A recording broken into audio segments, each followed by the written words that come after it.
Asyhadu an la ilaha illallah wahdahu la syarika lahu ta'ziman li sya'nih wa asyhadu anna Muhammadan 'abduhu wa rasuluhu da'i ila ridwanih. Allahumma salli wa sallim wa zid wa barik ala abdika wa rasulika Muhammadin wa ala alihi wa ashabihi wa ikhwanihi wa ba'du. Para jamaah sekalian yang Allah muliakan, alhamdulillah kembali kita bersyukur pada Allah tabaraka wa taala. Pada siang hari ini kita berada di tanggal 19 Sya'ban 1445 Hijriah, bertepatan dengan tanggal 29 Februari 2024 di hari Kamis pekan kelima ini. Alhamdulillah kembali kita berjumpa dengan izin Allah tabaraka wa taala untuk dapat melanjutkan materi kajian kita dari membahas makna-makna indah dari juz ammah, dan kita telah sampai pada surah Al-Falaq, surah ke-113 yang Allah turunkan subhanahu wa ta'ala bersamaan dengan surah An-Nas, sebagaimana yang beberapa waktu lalu telah kita sampaikan. Para jamaah yang memuliakan, surah Al-Falaq ini diturunkan oleh Allah Azza wa Jalla dengan berbarengan surah An-Nas, dan dia berada dengan 5 ayat sebagaimana yang kita hafal bersama. Disebut Al-Falaq yang berarti, dan ini pendapat yang paling kuat, adalah waktu subuh, di mana Allah Azza wa Jalla menjelaskan kepada kita tentang kondisi waktu tersebut. Dalam sebagian ayat Al-Qur'anul Karim, terkadang Allah Subhanahu wa taala berfirman tentang waktunya, tentang kebaikan waktu yang Allah ciptakan subhanahu wa ta'ala. Dan ada kalanya juga tentang waktu-waktu di mana kita harus berfikir akan keutamaannya, serta kita berlindung kepada Allah subhanahu wa ta'ala pada waktu-waktu di mana terjadinya kejahatan dan keburukan. Salah satu waktu yang Allah sebutkan dari surah ini adalah waktu subuh, di mana Allah mengatakan tabaraka wa ta'ala, qul a'udzu birabbil falaq. Katakan, aku berlindung kepada Allah, Rabb yang menguasai waktu subuh. Min syarri ma khalaq, dari kejahatan makhluk-makhluk yang Allah ciptakan. Wa min syarri ghasiqin idza waqab, dan dari kejahatan malam apabila telah gelap gulita.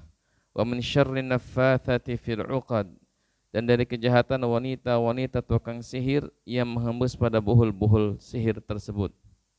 Wa min syarri hasidin idza hasad, dan dari kejahatan para pendengki apabila dia dengki. Para jamaah yang Allah muliakan, secara umum ya, surah ini surah yang berisi tentang permohonan perlindungan kepada Allah Subhanahu wa taala dari makhluk-makhluk, dari waktu-waktu di mana kemungkinan besar terjadi berbagai macam keburukan. Oleh karena itu, sebagian para ahli tafsir menyebutkan tentang surah ini ya, berkaitan turunnya dengan sihirnya Nabi Shallallahu Alaihi Wasallam. Meski demikian, sebagian para ulama di tafsir ada yang mengingkari riwayat ini. Akan tetapi banyak riwayat yang mendukung bahwasanya surah ini turun berkaitan dengan tersihirnya Nabi Shallallahu Alaihi Wasallam, sebagaimana riwayat yang pernah kita sampaikan. Oleh karena itu, surah ini dinamakan dengan Al-Mu'awwidhatain atau Al-Mu'awwidhat atau Al-Mu'awwidhatan. Surat yang berisi permohonan perlindungan kepada Allah tabaraka wa taala. Dari surah ini disebutkan oleh para ulama tentang tersihirnya Nabi sallallahu alaihi wasallam, dan itu mungkin terjadi. Kalau orang seperti Nabi sallallahu alaihi wasallam itu terkena sihir, dan tentunya ini kemungkinan besar sihir yang dialami Nabi SAW adalah sihir yang begitu hebat. Tentu dengan perencanaan yang sangat matang, dan melakukan sihir tersebut dengan cara yang sangat keji. Bantuan jin yang jahat begitu banyak dikerahkan, kata para ulama kita rahimahumullahu ta'ala. Akan tetapi sihirnya Nabi SAW itu seperti Nabi terkena penyakit, sebagaimana kita diangan-angankan bahwasanya Nabi melakukan ini dan itu bersama sebagian istrinya, padahal Nabi tidak melakukan demikian. Hal ini sebagaimana yang disebutkan oleh Aisyah radhiyallahu taala anha ketika Aisyah melihat Nabi seperti itu sallallahu alaihi wa ala alihi wasallam. Kata Aisyah, disebutkan di sini oleh para ulama ahli tafsir kita, tubba hatta innahu la yukhayyalu ilaihi annahu qad sana'a syai'an wa ma sana'ahu. Nabi SAW sempat tersihir, seakan-akan Nabi dikhayalkan, ya, digambarkan melakukan sesuatu bersama keluarganya, padahal Nabi tidak melakukan sesuatu. Ini sihir yang dialami Nabi, kata para ulama, seperti seorang itu dikhayalkan. Sebagaimana dahulu Nabi Musa alaihi salatu wassalam terkena sihir, dan itu perkara yang disepakati. Bahkan orang-orang Yahudi sekalipun tidak bisa untuk mengingkari demikian. Karena Allah Azza wa Jalla sebutkan kisah tersebut dalam Al-Quranul Karim, dan Bani Israel, orang Yahudi, mengetahui bahwasanya Nabi Musa alaihi salatu wassalam bertarung melawan para tukang sihirnya Fir'aun, dan Musa sempat tersihir. Allah katakan subhanahu wa ta'ala, فَإِذَا حِبَالُهُمْ وَعَصِيُّهُمْ يُخَيَّرُ إِلَيْهِ مِنْ سِحْرِهِمْ أَنْهَا تَسْعَى. Maka tiba-tiba tali-tali tersebut dan tongkat-tongkat tukang sihir tersebut terbayangkan oleh Musa, dia merayap layaknya ular lantaran sihir yang hebat dari mereka. Ini Musa alaihissalatu wassalam matanya tersihir. Dia melihat tongkat, melihat sesuatu seperti tali dan sebagainya, seperti ular yang merayap. Dan Allah Azza wa Jalla membenarkan demikian, bahkan Allah Subhanahu wa taala sampai firmankan seperti itu. Lebih dari itu, Musa merasa dirinya takut. Fa'aujasa fi nafsihi khifatan Musa. Maka Musa pun merasa takut dalam hatinya, bahkan dia sempat lari ke belakang. Ini menunjukkan sihir adalah penyakit dan itu musibah. Kalau para Rasul alaihi wassalatu wassalam mati, meninggal dunia, maka tidak menutup kemungkinan sebagian para Rasul juga bisa tertimpa musibah.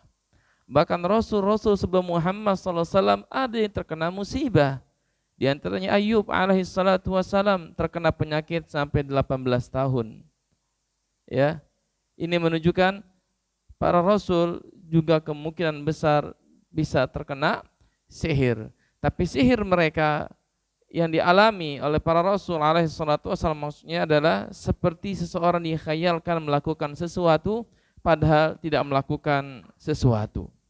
Dan ini bantahan bagi para orientalis, ya, orang-orang Mu'tazilah, orang-orang yang mengedepankan akal-akal mereka, yang menolak dalil-dalil sahih dari Al-Quran dan Sunnah, yang menyatakan sebagian para Rasul juga terkena sihir, dan itu mungkin terjadi. Hanya saja sihir mereka itu, ya, oleh Allah Subhanahu wa taala dilemahkan, dan itu atas izin Allah Subhanahu wa taala mereka terkena. Karenanya surah ini turun untuk memberikan pengobatan kepada Nabi sallallahu alaihi wasallam, sehingga dalam satu riwayat Jibril pun meruqyah Nabi sallallahu alaihi wasallam. Ya, Jibril meruqyah Nabi sallallahu alaihi wasallam dengan dibacakan surah ini dan juga ruqyah atau doa-doa yang lainnya. Dalam satu riwayat, ya, kata Abu Ubaid, dia mengatakan anna Jibril alaihi salatu wasalam atan Nabiyya sallallahu alaihi wasallam faqala ya Muhammad ishtakaita. Suatu hari Jibril datang menemui Nabi sallallahu alaihi wasallam dan berkata, wahai Muhammad, apakah engkau sakit? Apakah engkau merasakan sesuatu? Ini menunjukkan bahwasanya sihir yang menimpa Nabi itu sangat hebat, sangat besar. Mungkin kata para ulama, kalau sihir itu menimpa selain Nabi, orang itu pasti mati. Ya, kenapa demikian? Karena musibah yang menimpa para Rasul itu berlipat kali dibanding musibah yang menimpa orang biasa. Bahkan panasnya Nabi, demamnya Nabi 2 kali demamnya orang dewasa biasa. Kalau kita berapa? 40, mungkin Nabi 80 atau 100. Subhanallah. Sampai kata Ibnu Mas'ud, hawa panasnya itu keluar dari tubuh Nabi sebelum saya memegang kulit Nabi SAW. Dan Nabi pakai selimut karena saking demamnya sallallahu alaihi wasallam.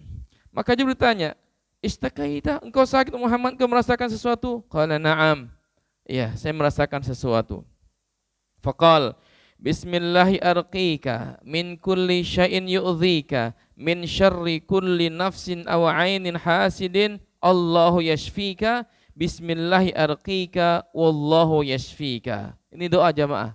Kalau kita meruqyah seseorang, dengan doa ini diharapkan dia sembuh dengan izin Allah. Ya. Kata Jibril, "Bismillahi arqika, dengan nama Allah aku meruqyahmu. Min kulli syai'in yu'dhika, dari semua bentuk keburukan yang menimpa dirimu. Min syarri kulli nafsin aw 'ainin hasidin, dari semua kejelekan, keburukan jiwa-jiwa dan juga mata yang hasad. Allahu yashfika, Allah lah yang menyembuhkan engkau. Bismillahi arqika wallahu yashfika, dengan nama Allah aku meruqyahmu dan Allah yang bisa menyembuhkanmu." Ini menunjukkan, Masya Allah, tauhid luar biasa dari malaikat Jibril alaihissalatu wassalam. Beliau malaikat yang paling ditaati. Beliau memiliki 600 sayap. Tapi ketika meruqyah Nabi Muhammad sallallahu alaihi wasallam, tetap menisbatkan kesembuhan dari siapa? Dari Allah. Tetap minta kepada Allah Subhanahu wa taala kesembuhan kepada Allah Azza wa Jalla. Karena memang tidak ada yang bisa menyembuhkan penyakit apapun kecuali Allah Azza wa Jalla. Lihat dua orang Rasul mulia ini. Yang satu Rasul dari kalangan manusia, yaitu Muhammad sallallahu alaihi wasallam, dan yang kedua Rasul dari kalangan malaikat. Keduanya memohon kepada Allah agar disembuhkan dari penyakit. Yang satu meruqyah dan yang satu diruqyah. Dengan menyebut nama Allah Subhanahu wa taala, mengharapkan kesembuhan dari Allah Subhanahu wa taala. Ini menunjukkan butuhnya tawakal, taslim, penyerahan diri secara totalitas kepada Allah Subhanahu wa taala, dan harapan yang besar akan datangnya kesembuhan, dan di samping itu pula adanya berbaik sangka kepada Allah Subhanahu wa taala pada saat kita melakukan pengobatan. Ya. Ini menunjukkan bahwasanya Nabi Muhammad SAW benar-benar pernah terkena sihir. Hanya saja sihir tersebut seolah-olah Nabi sedang melakukan sesuatu padahal tidak melakukan sesuatu. Bahkan Nabi yang lainnya, Musa alaihi salatu wasallam pun terkena sihir.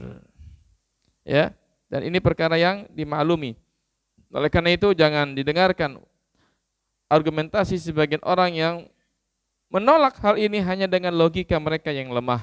Karena sejatinya logika itu datang bukan untuk menolak wahyu. Logika itu diberikan oleh Allah Azza wa Jalla untuk memahami wahyu yang diturunkan. Meski ada kalanya logika itu merasa kebingungan, tidak bisa mencernanya karena keterbatasan yang ada pada logika kita. Oleh karena itu Syekhul Islam Ibn Taimiyah rahimahullah menegaskan, wahyu datang yang terkadang wahyu tersebut membuat akal kita, logika kita itu merasa keheranan karena menunjukkan betapa terbatasnya logika dan tidak terbatasnya wahyu Allah Subhanahu wa taala. Karenanya pada saat kita tidak mengetahui sesuatu, kita serahkan semuanya kepada siapa? Kepada Allah dengan mengatakan wallahu a'lam, menunjukkan logika kita tidak bisa menguasai wahyu dari Allah Subhanahu wa ta'ala. Kemudian para hadirin yang memuliakan, Allah berfirman Subhanahu wa ta'ala, qul a'udzu birabbil falaq, katakanlah aku berlindung kepada Allah, Rabb yang menguasai waktu subuh. Jamaah yang memuliakan, ada beberapa riwayat dari para ulama, maksud saya makna tentang kalimat falak. Ada 6 atau 7 pendapat di antara para ulama kita tentang makna falak.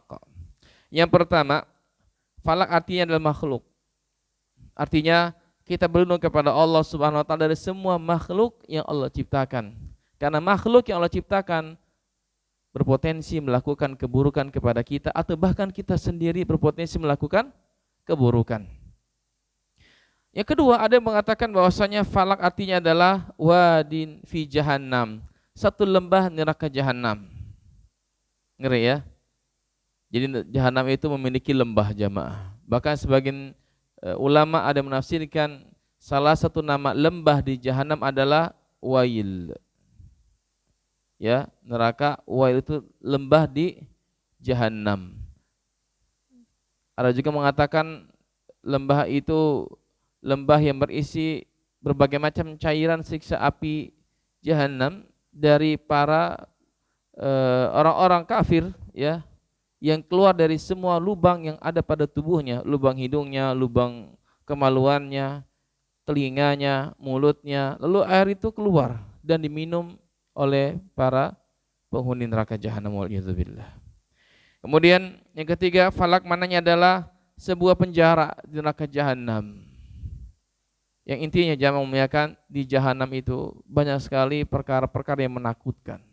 Sampai Al-Imam Al-Hafidh Ibnu Rajab menulis kitab tentang jerat-jerat neraka jahanam, dari namanya, bentuk siksanya, panasnya, kadar panasnya, bentuk apinya, dinginnya, kadar dinginnya, tempat-tempat yang gelapnya, Masya Allah, luar biasa. Dan luas sekali jahanam itu, sehingga jahanam itu punya leher. Dan dia akan keluar untuk melihat seantero siapa aja yang akan dimasukkan ke dalam neraka, sampai jahanam bilang kepada Allah, ya Allah, ada gak tambahan bagi diriku? Wa taqulu hal mim mazid. Ya Allah, ada gak tambahan bagi diriku? Di jahanam minta kepada Allah Subhanahu wa taala. Ini sebagian tafsir para ulama salaf kita. Kemudian ada juga yang mengatakan bahwa al-falak itu adalah neraka jahanam itu sendiri. Ada pula yang mengatakan sumur dalam neraka jahanam. Namun pendapat semua itu, ya, tidak ada satupun dalil yang menguatkan. Oleh karena itu, sebagian besar ahli tafsir rahimahumullah taala, dan ini pendapat yang terkuat di antara mereka, al-falak artinya waktu subuh. Sehingga, ya, kita mengatakan qul a'udzu birabbil falak, aku berlindung kepada Allah Rabb yang menguasai waktu subuh. Karena waktu subuh waktu di mana matahari akan terbit, dan itu merupakan akhir dari waktu malam, dingin, ya, sehingga dinginnya subuh itu merupakan akhir dari dingin yang pernah dihembuskan oleh api jahanam. Di jahanam Allah berikan dia dua nafas.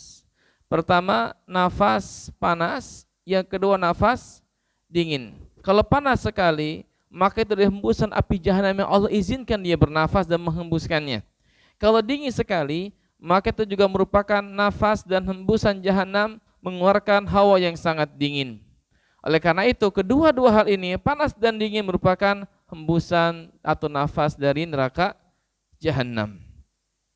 Kemudian ikhwan fillah azakumullah, para jamaah cinta Allah Subhanahu wa taala, kalimat falak kenapa dinamakan dengan waktu subuh? Karena pada waktu subuh itu menunjukkan akan kebesaran Allah Azza wa Jalla. Yang tadinya malam gelap gulita, kemudian hawa dingin juga menyebar di mana-mana, maka dengan kekuasaan Allah Subhanahu wa taala, Allah menerbitkan matahari sehingga cahayanya dan sinarnya itu membelah subuh. Karenanya kalimat falak itu artinya adalah membelah atau terbelah. Sebagaimana firman Allah Subhanahu wa taala, innallaha faliqul habbi wan nawa. Sesungguhnya Allah Subhanahu wa taala yang menumbuhkan butir-butir tumbuhan dan biji-bijian buah. Ini ketika biji itu dimasukkan ke dalam tanah, dia membelah. Dia membelah sehingga dari biji tersebut keluarlah tanaman. Yang bisa membelah itu hanyalah Allah Subhanahu wa taala. Kita hanya bisa menanam, kita hanya bisa mengairi tanaman kita, tapi yang membelah biji-bijian tersebut yang kita tanam dalam tanah itu Allah Subhanahu wa taala. Allah belah biji tersebut sehingga keluarlah tanaman, sebagaimana Allah membelah gelapnya malam sampai datangnya subuh dengan cahaya matahari yang datang, sehingga ketika datang cahaya matahari terbelahlah malam dan hilanglah malam. Yang bisa melakukan itu hanya Rabbul Alamin, hanya Allah Subhanahu wa taala. Sebab kalau Allah Azza wa Jalla jadikan setiap harinya ini tanpa cahaya matahari, makhluk enggak akan bisa hidup.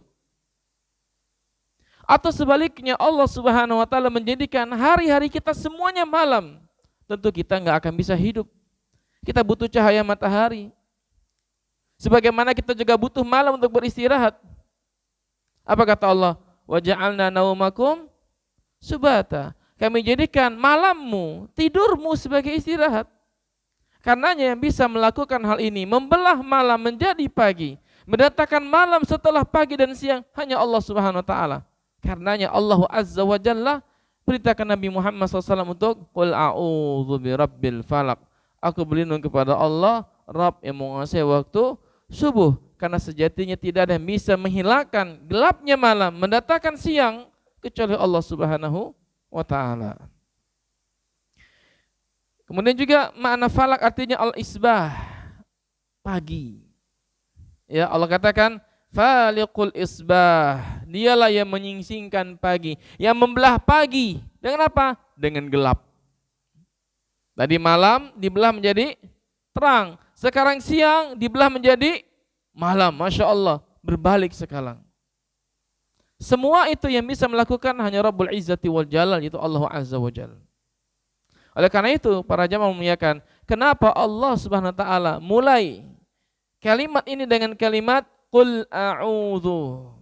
Katakan aku berlindung kepada Allah Rabb yang menguasai waktu subuh. Di sini ada ta'awudz. Meminta perlindungan. Ya, bahasa kitanya adalah isti'adzah. Para jamaah memuliakan, isti'adzah itu ibadah. Memohon perlindungan dari segala macam bentuk keburukan dan kejelekan makhluk yang Allah ciptakan adalah ibadah. Dan ibadah tersebut tidak boleh ditujukan kecuali hanya kepada Allah Subhanahu wa taala.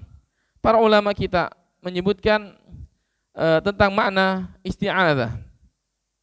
Disebutkan oleh Syekh Shalih Fauzan hafizahullah taala, beliau mengatakan wal isti'adzatu ma'naha al-i'tisamu wal tija'u ila Allah Subhanahu wa ta'ala fi daf'il makruh wasyurur.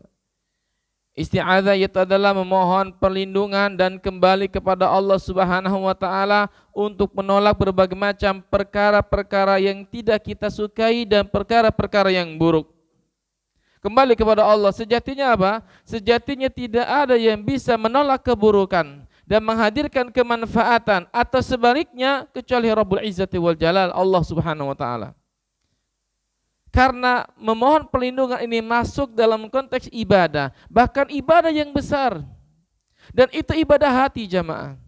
Mohon perlindungan di mana hati kita memohon kepada Allah, ada harapan yang besar kepada Allah Subhanahu wa taala agar semua keburukannya akan menimpa kita ditiadakan. Dan agar semua kebaikan yang kita ingin raih dimudahkan oleh Allah Subhanahu wa taala. Karenanya isti'adzah termasuk dalam kategori doa, dan doa tidak boleh diberikan ditujukan kecuali kepada siapa? Allah Subhanahu wa taala. Ya. Oleh karena itu lebih lanjut Syekh Shalih Fauzan mengatakan wa huwa na'um min anwa'il ibadati li'anna daf'ad darar wa daf'asy syurur la yaqdiru alaihi illallah Subhanahu wa taala. Karena isti'adzah merupakan bagian dari ibadah dan bahwasanya menolak segala keburukan dan menolak segala bentuk kejelekan tidak mampu dilakukan kecuali hanya Allah Subhanahu wa taala. Fakullu ma la yaqdiru alaihi illallah fa innahu la yutlabu illa minallah. Maka segala sesuatu yang tidak dapat dilakukan kecuali oleh Allah, maka tidak boleh kita minta kecuali kepada siapa? Kepada Allah Subhanahu wa taala. Makanya kalau kita sakit, kita berobat misalnya, kita jangan bilang sama dokter, dokter tolong sembuhkan saya. Atau bahkan ada harapan besar kepada dokter agar dokter memberikan obat yang paten dengannya kita sembuh. Ini kurang tepat. Sebab kalau kita meletakkan asa kita, tawakal kita, harapan kita agar sakit kita ini sembuh kepada dokter, maka orang pertama kali ingin sehat selalu dokter bukan pasien. Betul nggak? Itu menunjukkan bahwasanya dokter nggak bisa apa-apa. Maka gantungkan harapan kita, keinginan kita tertolaknya mudarat, mencapainya kebaikan Allah Subhanahu wa taala. Tanamkan itu jauh dalam hati kita jamaah. Sebab kalau ini sudah tertanam apapun, maka kita minta kepada Allah Subhanahu wa taala, maka hati kita nggak akan bergantung kepada selain Allah Subhanahu wa taala. Oleh karena itu, keburukan sekecil apapun, kejelekan sekecil apapun, bahkan keburukan dari orang-orang terdekat dengan kita gak bisa ditolak kecuali minta kepada siapa? Allah Subhanahu wa taala. Bahkan ada doa dari Nabi sallallahu alaihi wasallam, kalau seseorang habis membeli budak atau habis menikah, disunnahkan untuk memegang apa nih? Ubun-ubun kepala istrinya.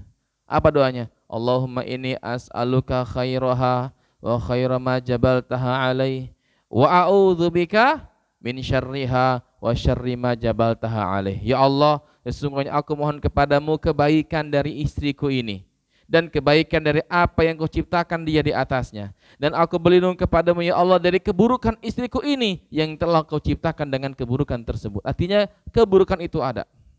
Masya Allah. Bahkan kata ulama disunahkan juga kalau kita membeli satu kendaraan. Dulu kan unta, apalagi keledai, apalagi kuda. Sekarang kita beli mobil misalnya, beli motor, pegang Allahumma inni as'aluka khairaha. Ini kendaraan. Terkadang kendaraan itu bikin kita membawa kepada keburukan, ya enggak? Antum naik kendaraan yang bagus, karena panggil teman enggak nengok. Pan. Ya kan? Lagi naik mobil enak-enak. Ya, seakan-akan dirinya itu Masya Allah, ada rasa kesombongan, ada rasa ujub. Ada gak orang kayak gitu? Ada. Maka di antara sunnah ketika kita naik kendaraan, kita memberikan salam kepada yang berjalan. Warraqibu 'alal masyi, kata Nabi. Yang naik kendaraan memberikan salam kepada yang sedang berjalan. Kenapa? Dia tawadu, tanazul an nafsihi. Direndahkan dirinya. Karena sejatinya nikmat kendaraan, apapun itu bisa membawa kepada keburukan. Karena kita berlindung kepada Allah dari keburukan tersebut. Sebagaimana orang terkadang bangga dengan istrinya, mungkin cantik, mungkin kaya dibanding istri orang lain, makanya Nabi ajarkan kita berdoa seperti itu jemaah. Ya. Dan tidak ada yang bisa menolak keburukan orang terdekat dengan kita kecuali siapa? Rabbul Alamin. Ini menunjukkan bahwasanya mohon perlindungan tidak boleh ditujukan kecuali oleh siapa? Allah Subhanahu wa taala. Ya. Nah, kalau kita palingkan hal ini kepada selain Allah, meminta perlindungan, hilangnya segala keburukan, seperti penyakit menimpa kita, musibah yang mendera kita misalnya, kesulitan, kemiskinan, apapun itu, kita tujukan untuk selain Allah, maka kita jatuh ke dalam perbuatan apa? Syirik kepada Allah Subhanahu wa taala. Karenanya para ulama mengatakan wa talaba ma la yaqdiru alaihi illallah min ghairillah syirkun li anna Allah taala amara bil isti'adzati bihi duna ghairi. Oleh karena itu barang siapa yang meminta sesuatu yang tidak mampu dilakukan kecuali hanya Allah, dia minta kepada selain Allah, maka dia masuk ke dalam perbuatan syirik. Karenanya Allah perintahkan kita mohon perlindungan kepadanya, bukan kepada selain Allah. Buktinya apa? Kemarin dalam surah An-Nas yang kita baca, yang kita bahas, ya, bisikan syaitan adalah seburuk-buruk keburukan yang menerpa kita. Ya, terkadang kita enggak merasa kalau setan membisikkan sesuatu dalam hati kita yang pada akhirnya kita melakukan hal keburukan. Itu saja jamaah, kita enggak mampu.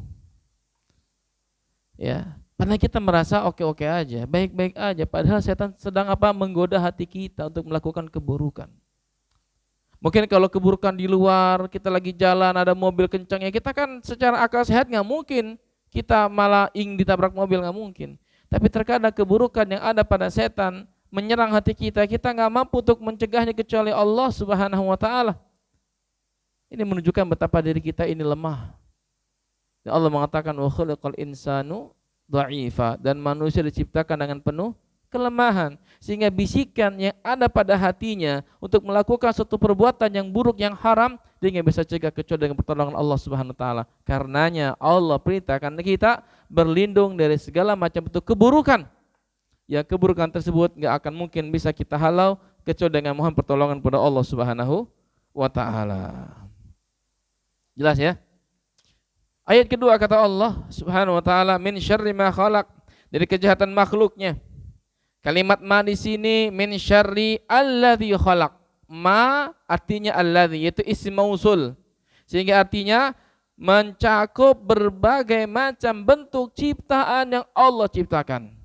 Berarti makhluk yang Allah ciptakan apapun itu memiliki potensi melakukan berbagai macam keburukan. Bahkan diri kita jamaah, jiwa kita, ya, hati kita itu potensi melakukan keburukan sebagaimana itu saya uraikan di awal. Ya. Allah nyuruh kita berlindung dari segala macam keburukan. Karena apa? Karena hal-hal tersebut memang sangat potensi melakukan keburukan. Bahkan benda-benda tertentu. Ya. Atau orang-orang terdekat kita pun memiliki keburukan. Karenanya Allah perintahkan kita untuk apa? Berhati-hati.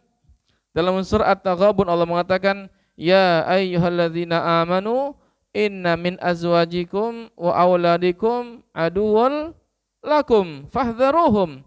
Wahai orang beriman, sesungguhnya di antara istri-istri kalian dan anak-anak kalian ada permusuhan, ada keburukan yang menimpa mereka. Sebagai musuh. Fahdharu, hati-hati. Ada kalanya istri kita jamaah ya membuat kita apa? Pelit, bakhil dengan orang tua, dengan keluarga. Begitupun anak kita mau jadikan kita dibakhil, pelit. Seorang ayah dia terkadang mikir untuk anaknya, bahkan bisa pelit tentang dirinya loh. Dia dapat oleh-oleh, dapat makanan, simpen buat nanti pulang ngasih anak, betul gak? Iya. Karena kita kalau punya atau dapat tunjangan bulanan misalnya, kita ingin beli sesuatu buat anak kita, tapi buat diri kita kadang enggak. Karena kita pelit sama diri kita. Kenapa? Kita ingin anak kita hidup bahagia. Ya, kata Nabi SAW, terkadang anak kita menjadikan ayahnya pelit dan ayahnya bakhil. Dan istri juga demikian terkadang. Makanya Allah perintahkan di sini, fahdharuhum, hati-hati dengan mereka. Wa in ta'fu wa tasfahu wa taghfiru fa innallaha ghafurur rahim. Jika engkau maafkan, memperlakukan mereka dengan baik, maka Allah Maha baik dan Allah Maha memberikan ampunan kepada kalian. Dan Allah sebutkan, innama amwalukum wa auladukum fitnah. Sesungguhnya istri-istri kalian, harta-harta kalian, anak-anak kalian itu fitnah bagi kalian, ujian. Allah uji kita dengan istri-istri kita jemaah. Artinya orang-orang terdekat kita juga punya potensi keburukan menimpa kita. Ya. Oleh karena itu juga Allah perintahkan kita berlindung dari keburukan-keburukan yang ada di sekitar kita, bahkan keburukan diri kita. Atau misalnya dengar kalau Ustadz menyampaikan kajian atau khutbah Jumat kadang mengatakan innal hamdalillah, kemudian apa lagi? Nahmaduhu wa nasta'inuhu wa nastaghfiruh. Terus wa na'udzubillahi min syururi anfusina. Dan kami berlindung kepada Engkau ya Allah dari keburukan, kejelekan jiwa-jiwa kami. Karena jiwa kita itu terkadang menyuruh kepada keburukan, kejelekan, ya. Sampai Allah Azza wa Jalla ketika menceritakan kisah Nabi Yusuf alaihi salatu wassalam yang digoda oleh Imratul Aziz, dia dandan dengan secantik-cantiknya karena dia jarang disentuh oleh suaminya. Suami sibuk di luar, dia di dalam.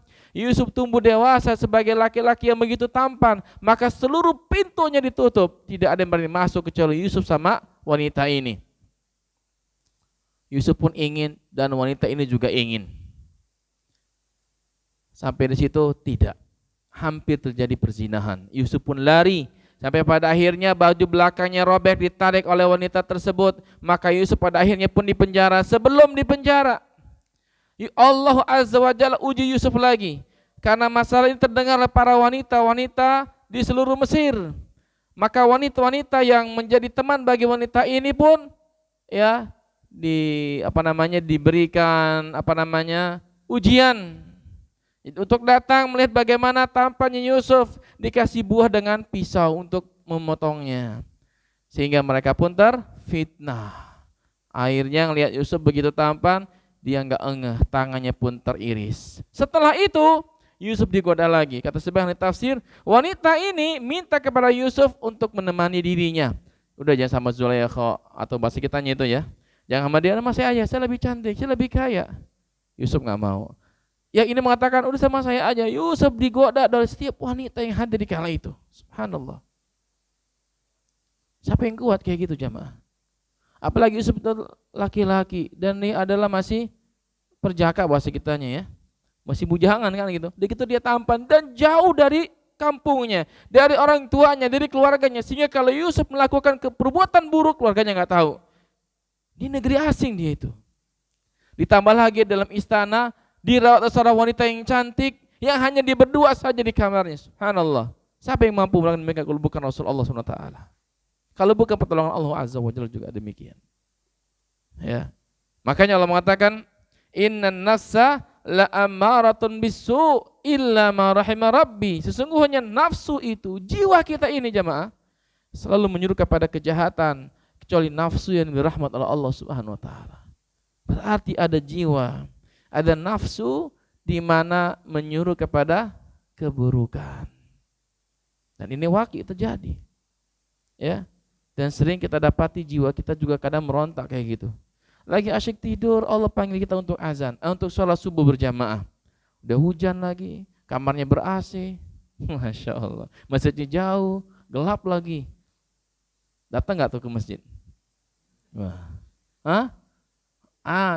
Azan nih. Aduh, hujan lagi. Dalam hati, alhamdulillah nih. Subhanallah.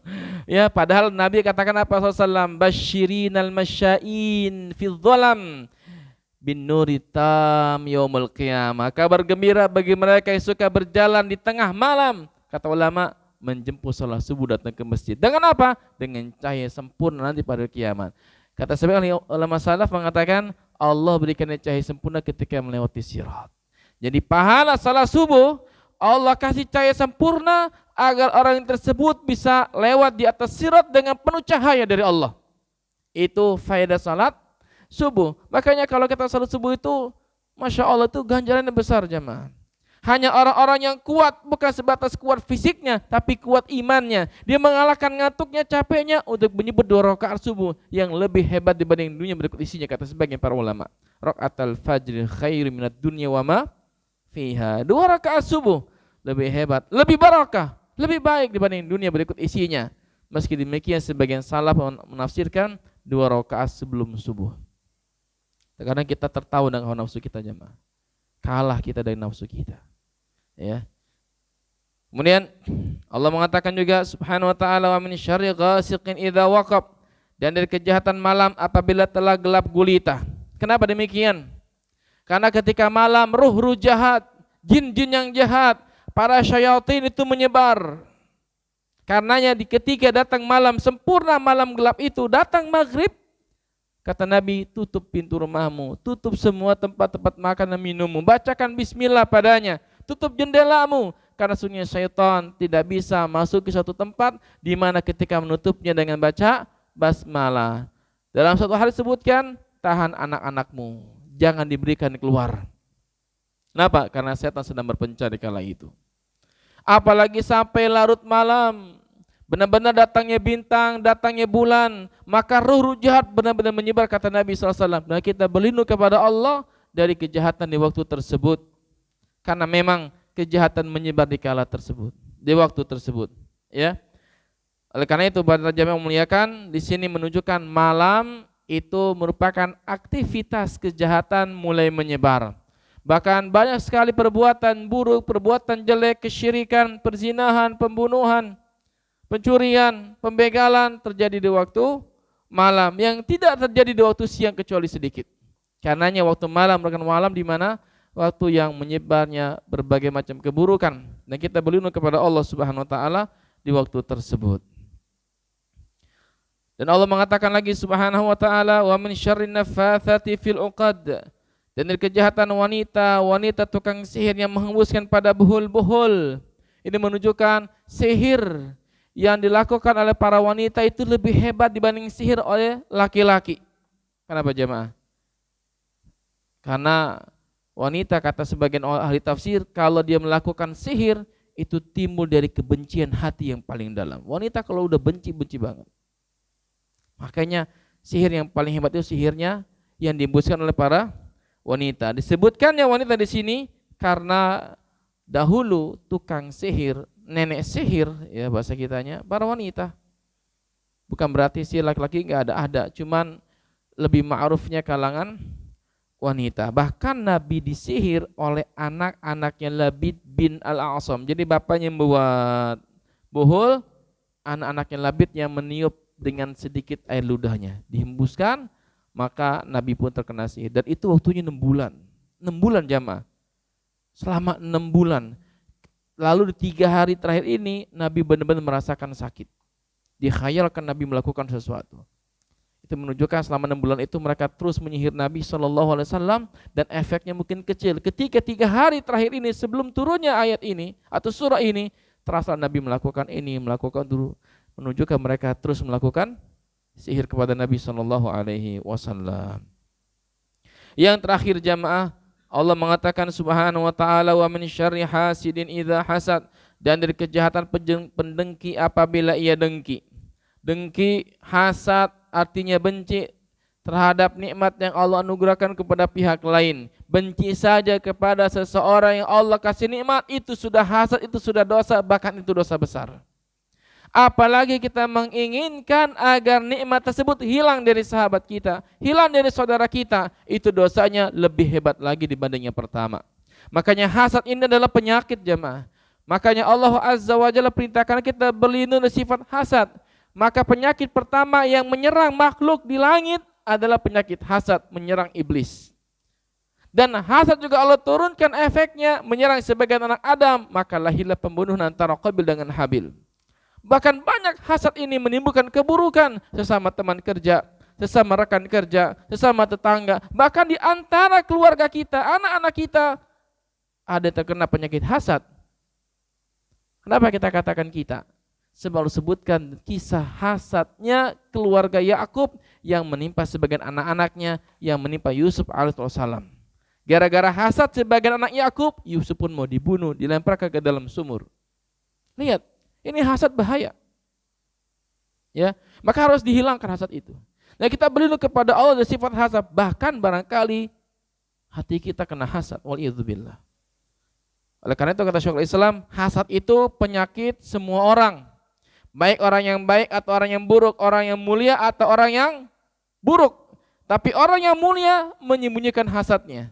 Dia melawan hasadnya. Tapi orang yang hina kata Syekhul Islam, dia akan menampakkannya pada matanya, pada mulutnya, pada sikapnya, pada tingkah lakunya, semuanya nuansanya hasad. Bahkan bisa melahirkan keburukan kepada orang yang dihasadi. Gara-gara hasad terjadi pembunuhan jamaah. Makanya Nabi SAW diperintahkan Allah untuk apa? Untuk berlindung dari sifat hasad. Ya, kata sebagian ulama salaf, ya, likulli nikmatin laha hasud. Setiap nikmat itu punya orang yang hasad, maka hati-hati. Ya. Oleh karena itu kalau kita punya nikmat, jangan kita kabarkan kecuali kepada orang yang mencintai kita. Sebab enggak aman nikmat itu kecuali pasti ada hasadnya dari orang lain. Maka berlindung kepada Allah sifat hasad, ya. Setiap kita berpotensi memiliki sifat hasad. Dan kita berlindung kepada Allah dari sifat hasad. Sebab kalau orang sudah hasad, apapun yang dia lihat kepada saudaranya semuanya keburukan. Enggak ada kebaikan, enggak ada doa lagi. Ya, yang ada adalah ingin agar nikmat itu hilang. Ya, yang terakhir jemaah muliakan, hasad yang paling buruk adalah hasadnya iblis. Yaitu iblis itu hasad kepada Adam, dia enggak ingin kebaikan yang ada pada Adam berpindah kepada dirinya. Dia ingin sebatas nikmat itu hilang dari Adam. Dia enggak perlu nikmat itu. Berarti dia buruk hatinya, ingin kebaikan itu hilang, tapi dia enggak butuh kebaikan tersebut. Ini iblis. Hasad yang kedua, hasadnya manusia nih umumnya, ingin nikmat itu hilang dan berbalik kepada dirinya. Ya, ini hasad dan ini bahaya. Menunjukkan bahwasanya hasad di antara bentuk kejahatan. Allah samakannya kita berlindung kepada keburukannya dengan keburukan waktu malam, keburukan makhluk dan sebagainya. Bahkan Allah sejajarkan dengan keburukan wanita-wanita tukang sihir. Sehingga kata sebagian ulama salaf, keburukan hasad lebih hebat dibanding sihir. Kenapa?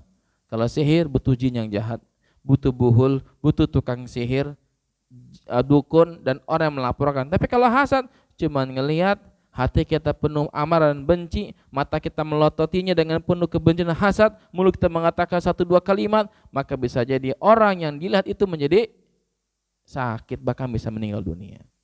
Dengan penyakit apa? Ain. Kata Nabi, al-ainul haq, mata itu hak.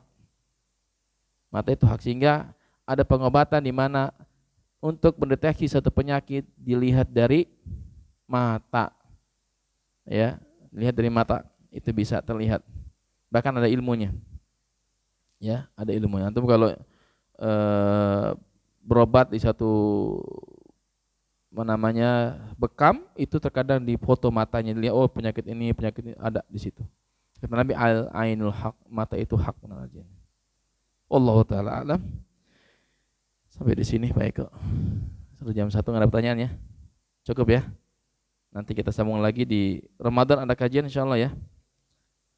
Wassallallahu wasallam wa baraka ala nabiyil karim Muhammadin wa ala alihi wa sahbihi ajma'in wa akhir da'wana anil hamdulillahi rabbil alamin. Subhanaka Allahumma bihamdik asyhadu an la ilaha illa anta astaghfiruka wa atubu ilaik. Wassalamu alaikum warahmatullahi wabarakatuh.